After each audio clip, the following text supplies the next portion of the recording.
Bonjour à tous, c'est Jenny Garden, je suis médium énergéticienne et en ce sens, je canalise les messages de votre flamme jumelle. Vous avez la possibilité de poser des questions également lors de cette prestation, donc si vous êtes intéressé, toutes les coordonnées pour me joindre pour cette prestation sont dans la barre de description. Voilà. Donc ici, c'est une runneuse pour son chaser. Et il y a une question qui a été posée, donc je les remercie tous les deux pour leur accord pour le message. Voilà, pour la diffusion du message. Allez, c'est parti. La question, c'est: j'ai l'impression que tu avances d'un côté avec moi, que tu te libères, que tu conscientises notre lien et en même temps que tu avances avec ta tierce. Le fais-tu en pleine conscience avec lui ou simplement pour essayer de vivre en attendant? Alors, donc ici, la runneuse a décidé de commencer d'abord par le message.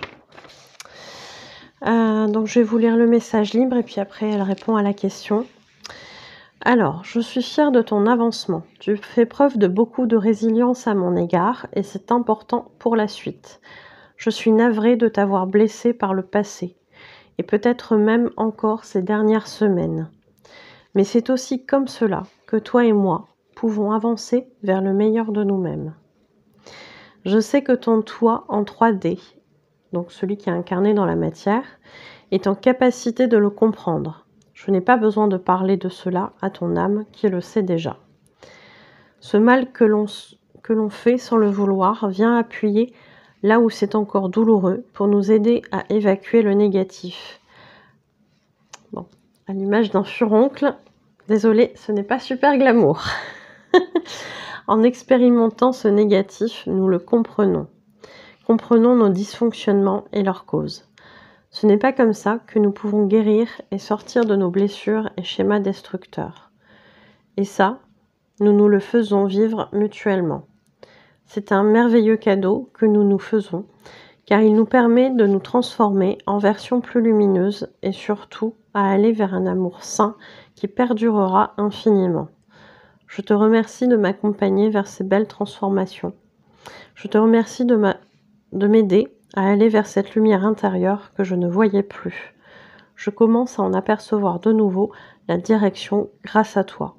Je t'aime tellement. Continue. J'espère t'aider autant que tu m'aides. Et je crois qu'après, ça passe à la réponse de la question. Ouais. Petite précision que j'ai oublié de faire en début de vidéo. C'est un message qui s'est glissé. Alors, je ne sais pas si du coup, il a déjà été tourné. J'ai essayé de rechercher en date et je ne l'ai pas retrouvé, donc je pense qu'il n'a pas été tourné. Mais je ne sais pas pourquoi, il date de fin novembre, mais il a été mis dans ceux avec début février, je ne sais pas pourquoi. Petite facétie des guides, certainement, il doit y avoir une raison. Peut-être que j'en saurai plus si le chaser qui voit cette vidéo voilà, tombe dessus, il me dira peut-être oui, je comprends pourquoi c'est revenu à ce moment-là, il y a une raison, il s'est passé ça, ou je sais pas, hein, peut-être. Donc voilà, je suis désolée si ça a été tourné, mais j'ai pas eu l'impression de retomber dessus en cherchant, donc je la tourne là. On verra bien, il doit y avoir une raison. Et il y a un autre message aussi qui s'est fait comme ça, qui sera la vidéo suivante, où pareil, il y a eu un bug, je sais pas comment ça se fait, parce que je suis plutôt ordonnée dans les messages et je comprends pas comment ça a pu se passer comme ça. Bon, on va plus chercher à comprendre hein, à ce niveau-là, c'est que ça doit être comme ça et puis c'est tout. C'est que ça doit tomber à ce moment-là et que ça doit tomber juste. Donc c'est comme ça. Moi je cherche plus maintenant à comprendre. Bon, et puis s'il est rediffusé, c'est qu'il devait l'être, et puis voilà. Bon, enfin bref, je vais essayer de vous expliquer un petit peu certaines choses. Donc on a ici une runneuse qui, voilà, qui, en tout cas son âme, qui explique des choses, hein, effectivement, qui est fière de son chaser, qui avance, qui est résilient, qui... Voilà, lui explique que ces blessures qu'elle lui a amenées et que lui aussi lui a amené, hein, puisque on est deux à jouer hein, là-dedans.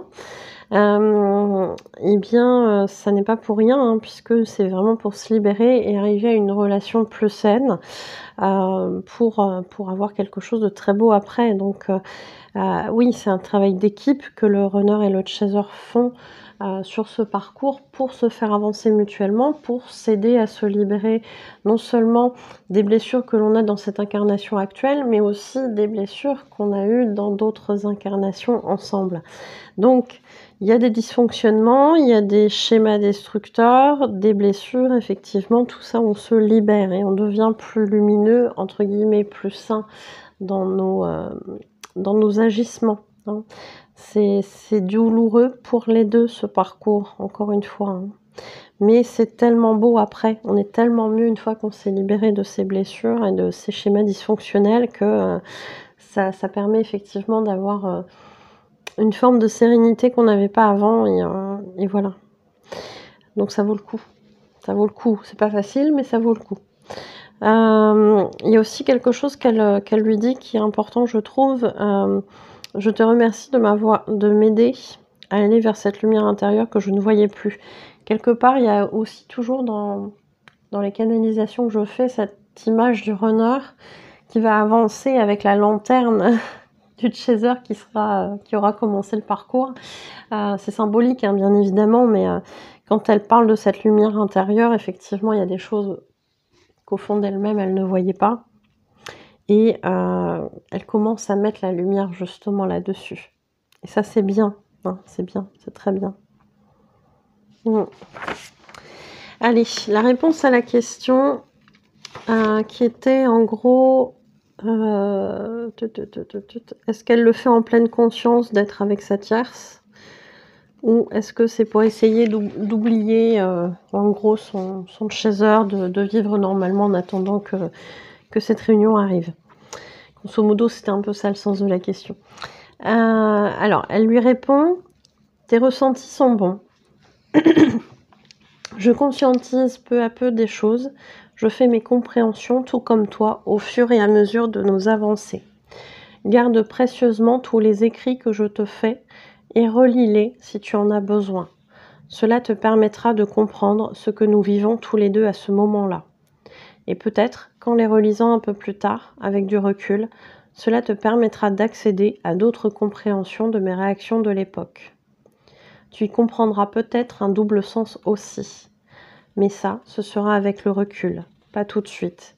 Laisse-toi guider, tu sauras quand ce sera le bon moment. Et là, je trouve que c'est très riche ce qu'elle nous dit, cette runneuse, parce qu'effectivement, dans les communications, alors qu'elles soient vocales, avec les messages vocaux ou quand on interagit directement ou dans les messages écrits, on va avoir des pépites de ce que notre runner ou notre runneuse nous dit, sur quoi on doit travailler. Sauf que sur le moment, souvent, il y a l'ego qui est là, ça nous ramène à des souffrances, ça réveille des émotions qui sont pas forcément toujours faciles à gérer et qui du coup ne nous permettent pas d'analyser tout de suite ce qui est dit de manière neutre et qui va nous permettre plus tard d'avancer.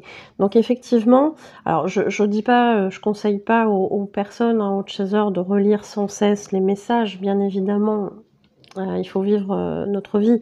Mais si à un moment donné vous sentez que vous êtes poussé à relire les messages, faites-le. Faites-le parce qu'effectivement vous retrouverez peut-être, vous allez retrouver des messages que vous avez déjà lus effectivement dans le passé, mais sur le coup de l'émotion, vous êtes peut-être passé à côté de quelque chose, à côté d'une information importante qui vous aura été dite par votre runner ou votre runneuse. Et ça, pardon, il y a Laetitia dans le live, je crois que c'était en avril ou en février 2024, qui nous disait effectivement qu'au bout d'un certain temps, elle avait relu certaines choses et elle a halluciné parce qu'elle s'est dit: «C'est pas possible, sur l'instant, j'ai pas vu ça». Donc le conseil que je donne ici, il est valable pour les runners comme pour les chasers, hein.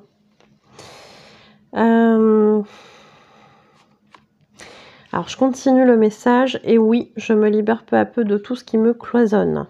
Pour ma tierce, il m'aide à avancer, à faire mon cheminement. Il a un rôle à jouer pour toi et pour moi. Nos âmes se sont mises d'accord pour s'aider. Mais moi, incarnée, j'essaie juste de t'oublier et d'avancer. Donc ici, ce qu'elle dit, c'est aussi très important. C'est-à-dire que sur le parcours, il va y avoir potentiellement, effectivement, des tierces, et parfois des tierces sentimentales, qui vont être, entre guillemets, un obstacle dans la relation du runner avec son chaser.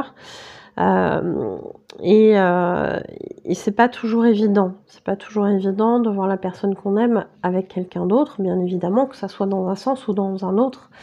Et ça fait travailler les deux, bien évidemment. Ça fait travailler aussi la tierce, hein, qui est là pour avancer aussi dans son propre parcours personnel. Et je ne vais pas dire qu'elle va gagner des points si elle accompagne un couple de flammes jumelles à avancer, mais ça va la faire avancer aussi sur son cheminement. Et derrière, il y aura aussi des belles choses pour cette tierce.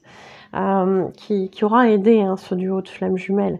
Donc il y a vraiment une idée de on coopère comme ça tous, même si c'est pas facile, même si ça vient ramener à des choses douloureuses. Bien évidemment, on le sait, hein, que c'est difficile, que c'est douloureux, mais c'est pas pour rien. Le chaser, le runner travaille, et la tierce aussi, et prépare, la tierce elle prépare, hein, en fait, hein, le runner ou le chaser, ça dépend avec qui elle est en couple à ce moment-là, parce que ça peut être valable dans les deux sens. Mais en tout cas, elle fait travailler le duo. Elle fait travailler le duo. Et ça, c'est chouette. C'est chouette de savoir ça. Et c'est vrai que ça a été prévu là-haut. C'est-à-dire que si à un moment donné, on sent qu'il y a un blocage, bim, allez, la tierce arrive et on vient mettre un petit coup de pied dans la fourmilière pour faire avancer un petit peu tout ce beau monde. Et voilà. Ce qui n'est pas pour autant évident, bien évidemment, hein, vous le savez. Donc là, elle disait, cette tierce, elle a un rôle, et que du coup, elle vient aider le duo à avancer. Mais elle avance aussi, hein, je vous rassure, hein, dans son propre cheminement. Et la runneuse ajoute, mais moi, incarnée, j'essaie juste de t'oublier et d'avancer. Bah oui. Donc elle essaye juste d'oublier son chaser et d'avancer. On sait bien que c'est pas simple. D'ailleurs, elle va le dire après. Je comprendrai plus tard que je ne pourrai jamais t'oublier. Bah oui. Que personne ne pourra jamais te remplacer. Mais pour l'instant, j'essaie de vivre et il m'y aide. Il t'aide aussi à vivre de ton côté, à te détacher de tes attentes envers moi pour continuer à te libérer de ton côté. Soyons-lui reconnaissants, car c'est un rôle difficile, je ne lui montre pas le meilleur côté de moi-même. Il a affaire à mon moi blessé. Nous nous aiderons mutuellement à guérir. Quand nous aurons terminé ce contrat qui nous lie, il quittera mon chemin et moi le sien. Viendra cette autre étape tant attendue. Ne doute pas, mais sois conscient que ça met du temps et continuons de travailler sur nous. Donc c'est important tout ce qu'elle dit ici parce que c'est vraiment les infos aussi, hein, que j'ai eues du côté des guides. C'est-à-dire que non seulement le runner, la runneuse, elle est dans une phase de sa vie où effectivement elle se dit voilà, il faut laisser mon chaser de côté parce que là on n'est pas prêt. Donc ils le savent, hein, les runners savent que à ce moment-là du parcours, ils ne sont pas prêts et que probablement leur chaser n'est pas prêt non plus à vivre cette histoire. Et pour un runner, c'est beaucoup plus logique de dire bon bah c'est pas pour maintenant, je sais pas pour quand c'est, mais c'est pas tout de suite, donc je vais continuer à faire ma vie. Ce qui est plus difficile pour un chaser qui lui va dire je sais que la finalité c'est ça, donc pourquoi j'irai voir ailleurs. Sauf que le runner va faire en sorte par ses comportements effectivement qui peuvent être très durs pour le chaser, que justement son chaser se détache et vive aussi sa vie. Parce que ça va l'aider à avancer, parce que ça va l'aider à guérir ses blessures, mais aussi parce que ça va libérer de la place pour son runner, pour qu'il puisse avancer. Un chaser qui est sans cesse en train de penser à son runner ne lui laisse pas la place. Donc, il faut se détacher. Et cette tierce, effectivement, elle a ce rôle-là, entre autres, hein, d'aider ce chaser à se détacher du runner, d'aider ce runner à faire ses compréhensions aussi sur ses schémas dysfonctionnels, etc. Parce qu'elle elle va se confronter, cette tierce, à des choses comme ça et à des choses pas forcément évidentes, hein. Elle le dit, hein, ici, cette runneuse, il n'a pas le côté le plus facile de moi, hein, il a affaire à mon moi blessé, donc la relation, elle n'est pas forcément top top, hein. Et même si ça peut amener une forme de douceur, une forme d'amour, d'attention, etc. au runner qui a besoin de se sentir rassuré aussi sur certaines choses, c'est pas forcément très épanouissant. Ou alors ça peut l'être sur un temps, mais au fur et à mesure du temps qui va passer, le runner ou la runneuse va se rendre compte que finalement c'est pas ça. Donc bon, il y a un contrat qui lie, alors un contrat entre guillemets, hein, qui lie la tierce avec le runner ou la tierce avec le chaser. Quand ça dépend où est la tierce, et parfois elle peut être des deux côtés, hein. C'est pas la même, hein, bien évidemment, mais il peut y avoir des choses comme ça, et souvent il y a du karmique entre la tierce et la flamme jumelle, mais il va y avoir aussi du karmique, donc on va prendre un exemple très concret pour que ça soit plus simple. Il va y avoir du karmique entre le runner et sa tierce, mais il va y avoir aussi du karmique entre le chaser et la tierce du runner. Et en admettant que la tierce, elle soit du côté du chaser, ça va être la même chose. Il va y avoir du karmique entre la tierce du chaser et le chaser, mais il peut y avoir aussi du karmique entre la tierce du chaser et le runner. Forcément, il y aura du karmique aussi entre le chaser et le runner, mais voilà, donc il y a plein de choses à nettoyer, et c'est vrai que tant que ce karmique ne sera pas résolu entre soit le runner et sa tierce, soit le chaser et sa tierce, eh bien, ça ne pourra pas bouger. La relation va perdurer parce qu'il y a quelque chose à guérir, il y a quelque chose à comprendre. Donc, tant que c'est pas fait, effectivement, la relation perdure. Et parfois, ça peut perdurer pendant plusieurs semaines, plusieurs mois, voire pour certains couples, plusieurs années. Ça peut arriver, ouais. Mais après, voilà, il y a une libération. Il n'y a pas forcément toujours une réunion qui suit ça, hein, une fois qu'il y a une rupture, parce qu'il y a besoin d'un temps aussi de guérison par rapport à tout ça. Mais en tout cas, après, on se dirige vers la bonne voie, hein. Voilà. Donc je vous remercie pour votre écoute. J'espère que ça vous aura aidé sur votre parcours. Et puis, n'hésitez pas à mettre des commentaires, hein, sur votre vécu. Ça peut être aussi très intéressant à lire et créer des échanges entre vous, hein, ça peut être pas mal. Et puis, je vous souhaite une très belle journée ou une belle soirée et je vous dis à bientôt. Prenez soin de vous.